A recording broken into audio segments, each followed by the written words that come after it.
Okay, so we are going to move forward with calculations, and we're going to move on to something called concentration. So expressing solubility as grams per milliliter is fine, and you're going to see a resemblance to some of the percent concentration calculations we're going to do here.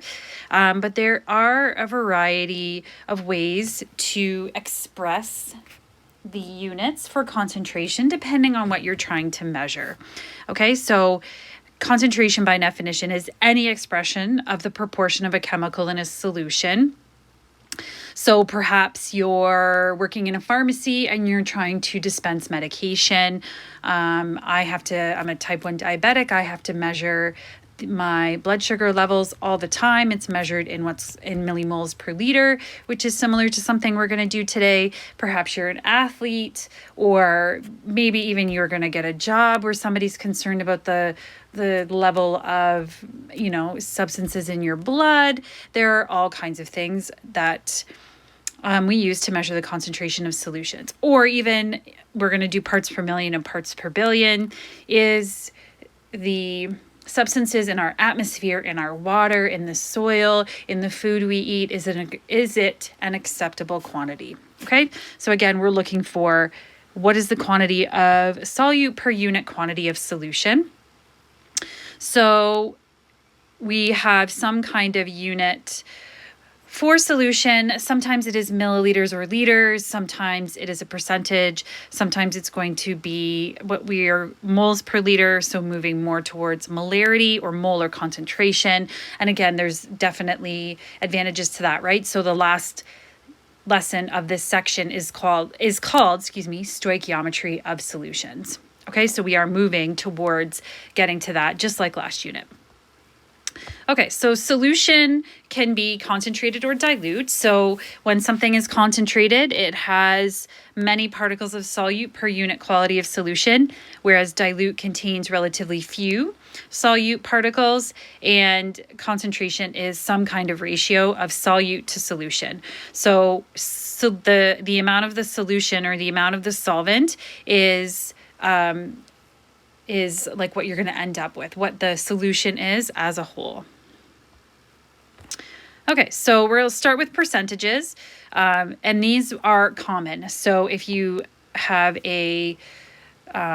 not a medicine cabinet, but if you have a cabinet in your house where your parents maybe keep rubbing alcohol, hydrogen peroxide, if you go look at those bottles, their concentration is usually given as a percentage. So often 5%. Rubbing alcohol can be higher, like 90%. If you look at your vinegar bottle, it's probably given its concentration as a percentage. So these items are considerably more dilute than items that would be found in a lab, for example. Okay, you're not going to find 1 molar hydrochloric acid hanging around your house, or you shouldn't anyways. Even if, let's say, you have a pool and you put pH stabilizer or those kind of chemicals in your pool, you have to be very, very careful with them. So those are not normal household items. Okay, that's a special case where you're trying to fix the pH in your pool, which we'll talk about in the acid-base section. Okay, so the 3 percentages we usually use are mass volume, volume, and mass. So when you have any of these, it's always solute over solution. So mass of solute over volume of solution, volume of solute over volume of solution, and mass of solute over mass of solution. Okay, so you can see here that they're all really basically variations of the same thing. Even when we do parts per million and parts per billion, or when we do moles per liter, we're looking at how much solute is dissolved in the amount of solvent. Okay, so most of the time you're going to use grams and milliliters. You could also use kilograms and liters together, but you can't use grams and liters together, or milliliters and liters, grams and kilograms. They have to match. Sort of similar to you know, because we want the units to be a percentage, then you want it to cancel out. So we've seen that in the past where the units cancel, like percent yield, percent composition, and that kind of thing. Okay, so you want to make sure your units match. So one of the questions we're going to do, one example has tons.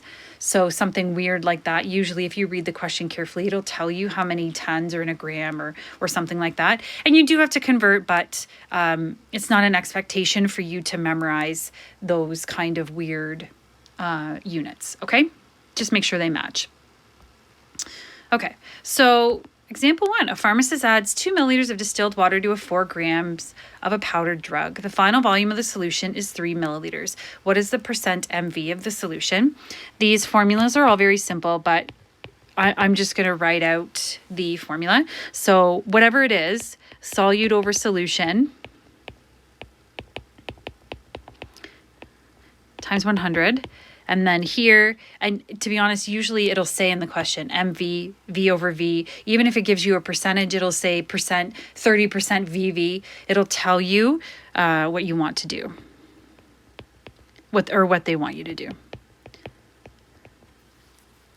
Okay, so we got the mass of the solute over the volume of the solution times 100. So how much solute are we trying to dissolve is 4 grams. And then the volume of the solution, so read the question carefully, is 3 milliliters. And then we're going to get 133%.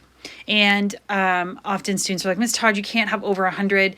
True. However, think of things like this drug is probably something like if you were ever sick when you were younger and you are not allergic to antibiotics and you had to drink that, it was like sometimes yellow, sometimes pink, like the thickest liquid. It always came in like a non-clear brownish bottle, and it was, or maybe later on like a cloudy plastic bottle where you had to draw it up with a syringe and it was so thick. That would be something like this.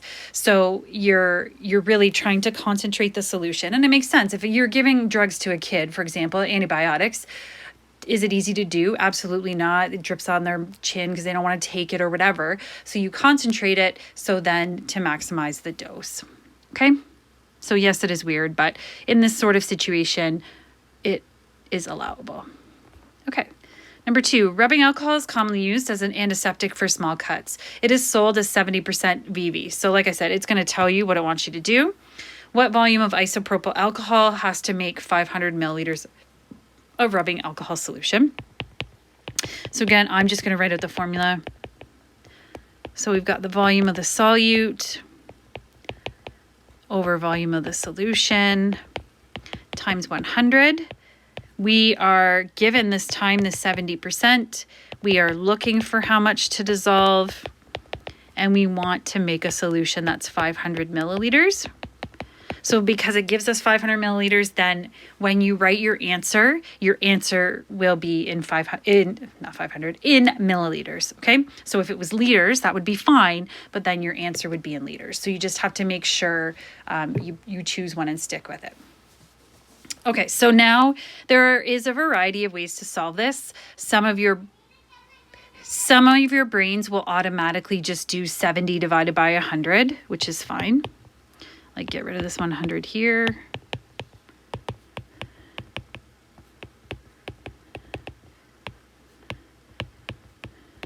Okay, and then the volume of the solute, now you just want to multiply by the 500. And it should be less because it's only 70%. That's less than 100. And we get 350. And again, make sure you put milliliters. Okay, not too bad. All right, so now if we're talking about tiny, tiny, tiny amounts then of solute, then usually we use parts per million or parts per billion. So this is where a case where you would not want, usually you would not want a large quantity of solute in, say, the human body, in the atmosphere, whatever. Okay, so a million is 1 with 6 zeros, and a billion is 1 with 9 zeros. So instead of when it's parts per million, you multiply by a million, not 100. Parts per billion, you multiply by a billion, not 100. Okay, and it's the same thing. Solute over solution. Usually it's grams. Again, sometimes it can be grams and milliliter, like sometimes it's volume. If you're talking about water, for example, like a sample of water. If you have plastic water bottles at home, you should be able to look on their label and see it'll say parts per million of usually ions like calcium and magnesium, things like that. If you've ever had your water tested, if you have a well or something like that, many of the values given, especially coliform bacteria like E. coli, are given as parts per million. Okay, so a fungus that grows on peanuts produces a deadly toxin. When ingested in large amounts, this toxin destroys the liver and can cause cancer. Any shipment of peanuts that contains more than 25 parts per billion of this dangerous fungus is rejected. A company received 20 tons. So again, here's that ton. So if this was a question, I would give you the conversion factor. So 1 ton is actually 1,000,000 grams. So if you have 20 tons, then that's basically 20 million grams, or 20 with 6 zeros. If you don't like scientific notation. Okay, so a company receives 20 tons of peanuts to make peanut butter. What is the maximum mass? And it tells you in grams of fungus that is allowed. So you have to think logically about this if you want to be able to check your answer. If you have a toxin that causes cancer, do you want the number to be large? No, of course you don't. Okay, so that's what the parts per billion and parts per million ratios, that's what they handle. Okay, so the mass of the solute over mass of the solution. And we're doing billion, 10 to the 9. So we have 25 parts per billion. We don't know how much of our solute toxin we want to have. And our solution is 20 million grams big. So again, you can follow the same math that you did with the 100. Like get rid of the times 10 to the power of 9.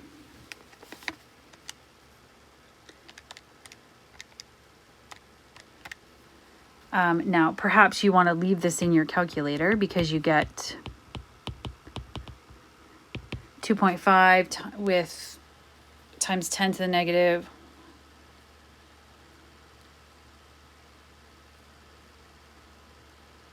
9. And then you're going to multiply by 20 million.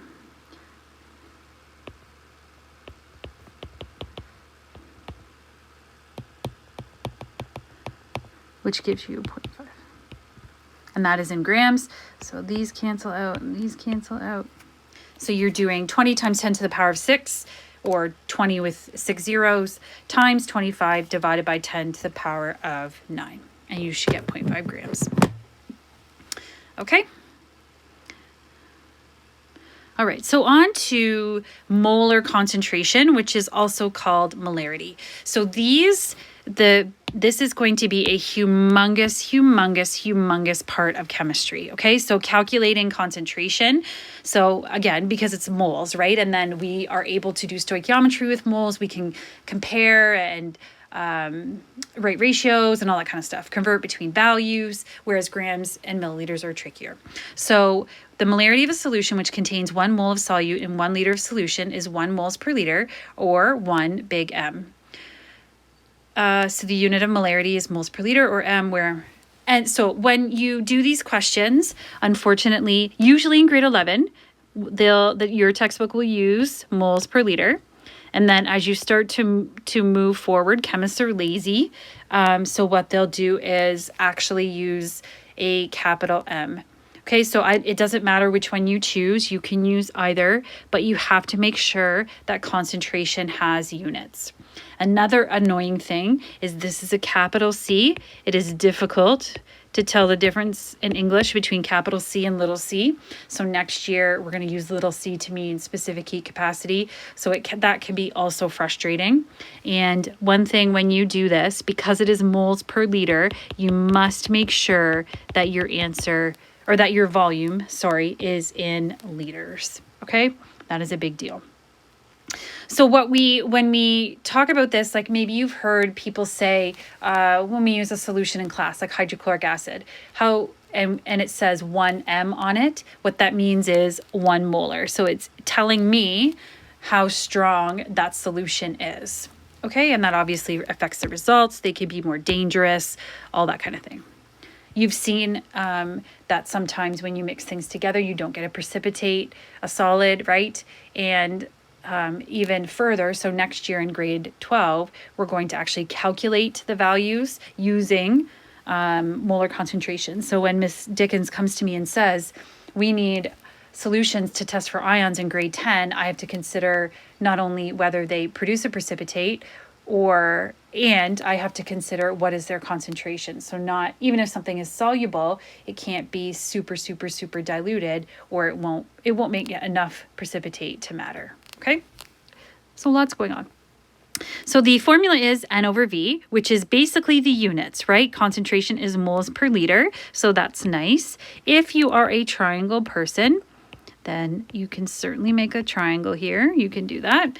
So often we'll have to convert to moles, which is C times V, and N over V. It's not often that we calculate volume, but usually you know how much solution you want to have, but it just depends on the question. Okay, if you forget how to change milliliters into liters, you divide by 1,000 to get it into liters. Sorry, I should have said that here too. Okay, a sample of laboratory ammonia solution, NH3, has a molar concentration of 14.8 moles per liter. What amount of ammonia is present in a 1.5 liter bottle? Okay, so again, we're talking about the amount in moles. So I'm going to write out what we have. Molar concentration, that's big C. Moles per liter. We have volume is already given to us in liters, which is fantastic. So now even if you are a dimensional analysis kind of person, if liters is in the bottom and you multiply by liters, the liters cancel out and you get your answer. So you can certainly do it that way. You can use the formula.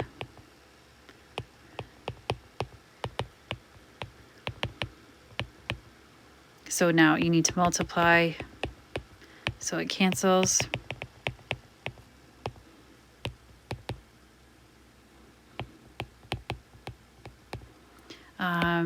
If you are a triangle person,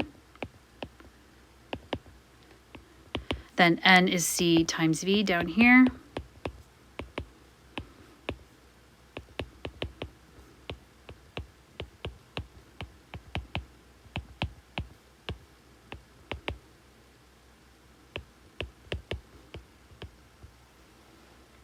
Okay. So there is quite a few questions listed for homework. I just left them. What you should do is look at the questions, because your textbook will separate them, right? So it's like percent ones, give you a few of those. ppm, ppb, a few of those.